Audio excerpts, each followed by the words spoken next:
പ്രേമ ഇന്ത്യയുടെ അതിർത്തി പ്രദേശങ്ങളിൽ ഒരു പുതിയ കമാൻഡോ സംഘത്തെ വിന്യസിച്ചിരിക്കുന്നു എന്നൊരു വാർത്ത വരുന്നു. എന്താണ് അതിനെക്കുറിച്ചുള്ള വിശേഷങ്ങൾ? അയ്യപ്പൻ ചേട്ടാ, ഭൈരവ് കമാൻഡോ എന്നാണ് ഇതിന്റെ പേര് കൊടുത്തേക്കുന്നത്. അതിന്റെ ശാസ്ത്രീയ പദം ലൈറ്റ് കോമ്പാക്ട് ബറ്റാലിയൻ എന്നുള്ളതാണ്. അതായത് ഇവർ ഉദ്ദേശിക്കുന്ന ഇത്രേ ഉള്ളൂ: നിലവില് നമ്മുടെ അതിർത്തിയിൽ സേനാ വിന്യാസമുണ്ട്. ഇതുകൂടാതെ ഏതെങ്കിലും അടിയന്തര സാഹചര്യം വന്നാൽ നമ്മൾ സ്പെഷ്യൽ ഫോഴ്സിനെ വിളിക്കും.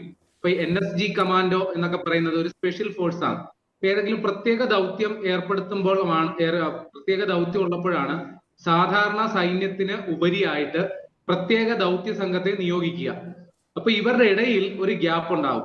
കാരണം ഈ പ്രത്യേക ദൗത്യ സംഘം എന്ന് പറയുന്നത് അതീവ പ്രാധാന്യമുള്ള പല സംഗതികളും നേരിടാൻ വേണ്ടി പ്രത്യേകം പരിശീലനം സിദ്ധിച്ച ആളുകളാണ്. അപ്പൊ അവരെ എല്ലായിടത്തേക്കും നമുക്ക് എത്തിക്കുക, അത് പ്രായോഗികപരമായിട്ട് ഒരുപാട് ബുദ്ധിമുട്ടുകളുണ്ട്.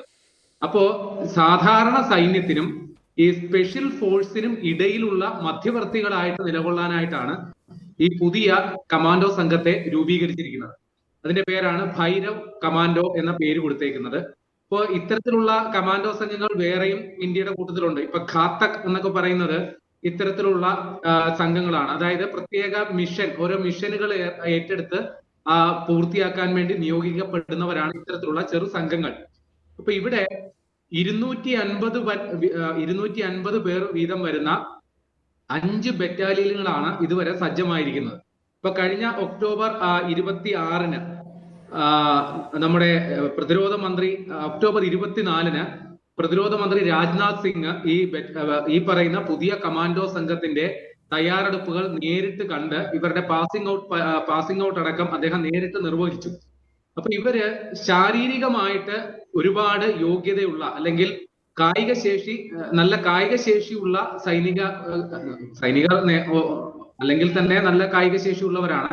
അവരിൽ തന്നെ തെരഞ്ഞെടുക്കപ്പെട്ട കുറെ കൂടി അഗ്രസീവായിട്ട് കാര്യങ്ങൾ നിർവഹിക്കാൻ പ്രാപ്തി ഉള്ളവരെ തെരഞ്ഞെടുത്താണ് ഇത്തരം കമാൻഡോ സംഘങ്ങളിൽ, ഈ ഭൈരവ് കമാൻഡോ സംഘങ്ങളിൽ ഉൾപ്പെടുത്തിയിരിക്കുന്നത്. അപ്പോ ഒരു ബറ്റാലിയനിൽ 250 പേരുണ്ടാകും. അങ്ങനെ 5 ബറ്റാലിയൻ ഇതിനോടകം തന്നെ സജ്ജമായിട്ടുണ്ട്. ഒരു 4 ബറ്റാലിയൻ കൂടി സമീപ ദിവസങ്ങളിൽ ഈ സേനയുടെ ഭാഗമാകും. അങ്ങനെ ഒരു 16 ബറ്റാലിയൻ കൂടി വരുന്ന 6 മാസത്തിനുള്ളിൽ സജ്ജമാകും. അങ്ങനെ മൊത്തം 25 ബറ്റാലിയനാണ് ആദ്യ ഘട്ടത്തിൽ ഉദ്ദേശിക്കുന്നത്. അപ്പോ ഇവർ നേരത്തെ പറഞ്ഞതുപോലെ അതിർത്തി മേഖലകളിലാണ് ഇവരുടെ വിന്യാസം ഉണ്ടായിരിക്കുന്നത്. ഇപ്പോ ഈ ആദ്യ 5 ബറ്റാലിയനിൽ 3 ബറ്റാലിയനെ ലേ, ശ്രീനഗർ, നർഗ്രോത്ത എന്നീ കാശ്മീർ, പാകിസ്ഥാനുമായി സംഘർഷമുള്ള ആ മേഖലകളിലാണ് ഇപ്പോൾ വിന്യസിച്ചിരിക്കുന്നത്. 2 മേഖലയെ നമ്മുടെ ഈ പാകിസ്ഥാനുമായിട്ട് തന്നെ അതിർത്തി പങ്കിടുന്ന മരുഭൂമി മേഖലയുണ്ടല്ലോ, രാജസ്ഥാൻ, ഗുജറാത്ത് മേഖല, അവിടെ ഒരു ബറ്റാലിയനെ, ചൈനയുമായി അതിർത്തി പങ്കിടുന്ന കിഴക്കൻ മേഖലയിൽ മലനിരകളില് മറ്റൊരു ബറ്റാലിയനെയും ഇപ്പോൾ വിന്യസിച്ചിട്ടുണ്ട്. ഇപ്പൊ ഇവരുടെ കയ്യില് ഏത് അടിയന്തര സാഹചര്യവും നേരിടാൻ പര്യാപ്തമായിട്ടുള്ള തരത്തിലുള്ള ആയുധങ്ങൾ ഇവരുടെ കയ്യിലുണ്ട്. സാധാരണ സേനയെ ഉദ്ദേശിക്കുന്നത് അതിർത്തിയിൽ പ്രതിരോധമാണെങ്കിൽ ഇങ്ങോട്ടുള്ള കടന്നുകയറ്റം ഒഴിവാക്കുക, വേണ്ടി വന്നാൽ അങ്ങോട്ട് 2 അടി കൊടുക്കുക, ഇതാണ് സൈന്യം കൊണ്ട് ഉദ്ദേശിക്കുന്നതെങ്കിൽ ഈ ഭൈരവ് കമാൻഡോ എന്ന് പറയുന്നത് അതിർത്തിയിൽ ശത്രുപാളയത്തിലേക്ക് കടന്നു ചെന്ന് അവരെ കീഴ്പ്പെടുത്താൻ പര്യാപ്തമായിട്ടുള്ള തരത്തിലുള്ള പരിശീലനം സിദ്ധിച്ചവരാണ് ഇവരുള്ളത്. ഇപ്പൊ ഇവരെ തെരഞ്ഞെടുക്കുന്നതും രസകരമായ അല്ലെങ്കിൽ വളരെ പരമ്പരാഗത രീതിക്ക് മാറിയാണ് ഇവരുടെ തെരഞ്ഞെടുപ്പ് നടക്കുന്നത്. സാധാരണഗതിയിൽ ഇതേപോലെയുള്ള ഒരു കമാൻഡോ സംഘത്തെ രൂപീകരിക്കുക ഏതെങ്കിലും ഒരു നാട് കേന്ദ്രീകരിച്ചോ അല്ലെങ്കിൽ ഒരു സേനയെ കേന്ദ്രീകരിച്ചോ ആണ് അവിടെ നിന്ന് ഒരു കമാൻഡോ സംഘത്തെ രൂപീകരിക്കുക. പക്ഷെ ഇത് പല സേനാ വ്യൂഹങ്ങളിൽ നിന്ന് തെരഞ്ഞെടുക്കപ്പെട്ടവരെയാണ് ഈ ഭൈരവ് കമാൻഡോ സംഘത്തിൽ ഉൾപ്പെടുത്തിയിരിക്കുന്നത്. അതായത് ഒരു ബറ്റാലിയനില് ഒരേ സമയം തന്നെ എയർഫോഴ്സിൽ നിന്ന് 5 പേർ ഉണ്ടാകും. ആർട്ടിലറി വിഭാഗം, അതായത് ആയുധങ്ങൾ കൈകാര്യം ചെയ്യുന്ന ആ വിഭാഗത്തിൽ നിന്ന് 4 പേരുണ്ടാകും. സിഗ്നൽ സംവിധാനത്തിൽ നിന്ന് 2 പേരുണ്ടാകും. അങ്ങനെ ഈ സൈനികരുടെ മിടുക്കും കായിക ശേഷിയും പരിഗണിച്ച് അതാത് ചുമതലപ്പെട്ട ഇൻഫൻട്രി റെജിമെന്റൽ സെന്ററുകൾക്കാണ് ഓരോ സൈന്യത്തെയും ഇങ്ങോട്ടേക്ക് റിക്രൂട്ട് ചെയ്യാനായിട്ടുള്ള ചുമതല കൊടുത്തേക്കുന്നത്. അപ്പൊ അവരാണ് ഇവരെ സെലക്ട് ചെയ്തിട്ട് ഈ ഭൈരവ് കമാൻഡോകളിലേക്ക് ഇവരെ പറഞ്ഞു വിടുന്നത്. അങ്ങനെ ഈ ഭൈരവ് കമാൻഡോയിൽ വരുന്ന ഈ ബറ്റാലിയന്റെ ചുമതല ഒരു കേണൽ റാങ്കിലുള്ള ഉദ്യോഗസ്ഥനായിരിക്കും. പക്ഷെ ഇവര് ഏതെങ്കിലും ഒരു ഇൻഫൻട്രി യൂണിറ്റിന്റെ കീഴിൽ വരില്ല. ഇവര് രാജ്യത്ത് സ്വതന്ത്രമായി അങ്ങോട്ടും ഇങ്ങോട്ടും ആവശ്യാനുസരണം എത്രയും ദ്രുതഗതിയിൽ അങ്ങോട്ടും ഇങ്ങോട്ടും വിന്യസിക്കാൻ പറ്റുന്ന തരത്തിലാണ് ഇവരെ സജ്ജീകരിച്ചിരിക്കുന്നത്. പിന്നെ മറ്റൊരു സംഗതി കൂടിയുണ്ട്, ഇവരുടെ കയ്യിലുള്ള ആയുധങ്ങൾ, അതും പ്രത്യേകം ശ്രദ്ധിക്കേണ്ടതാണ്. അതായത് വലിയ ആഘാതം ഉണ്ടാക്കാൻ പര്യാപ്തമായ അത്രയ്ക്ക് ശേഷിയുള്ള പ്രഹരശേഷിയുള്ള ആയുധങ്ങളാണ് ഇവർക്ക് കൊടുക്കുക. കൂടാതെ ഈ നിരീക്ഷണ സംവിധാനങ്ങൾ, അതായത് ഈ ഡ്രോണുകൾ അടക്കമുള്ള സംവിധാനങ്ങൾ ഇവരുടെ കയ്യിൽ ഉണ്ടാകും. പിന്നെ ആർട്ടിലറി, അതായത് സ്ഫോടക വസ്തുക്കൾ ഇവരുടെ കയ്യിൽ ഉണ്ടാകും. പിന്നെ അത്യന്താധുനിക ആയുധങ്ങൾ, അതോടൊപ്പം തന്നെ അത്യന്താധുനിക വാഹനങ്ങളും ഇവർക്ക് കൊടുക്കും. പിന്നെ നേരത്തെ പറഞ്ഞതുപോലെ ഇവര് ഏതെങ്കിലും ഒരു പ്രത്യേക സൈന്യത്തിന്റെ കീഴിൽ അടങ്ങി ഒതുങ്ങി നിൽക്കുന്നവരല്ല. ഇവര് ഏറെക്കുറെ സ്വതന്ത്രമായി ഇവരുടെ ഒരു ഗ്രൂപ്പ് ക്യാപ്റ്റൻ ആരാണോ അദ്ദേഹം കൊടുക്കുന്ന നിർദ്ദേശാനുസരണമാണ് ഇവരെ വിന്യസിക്കുക എന്നുള്ളതാണ് പറയാൻ സാധിക്കുന്നത്.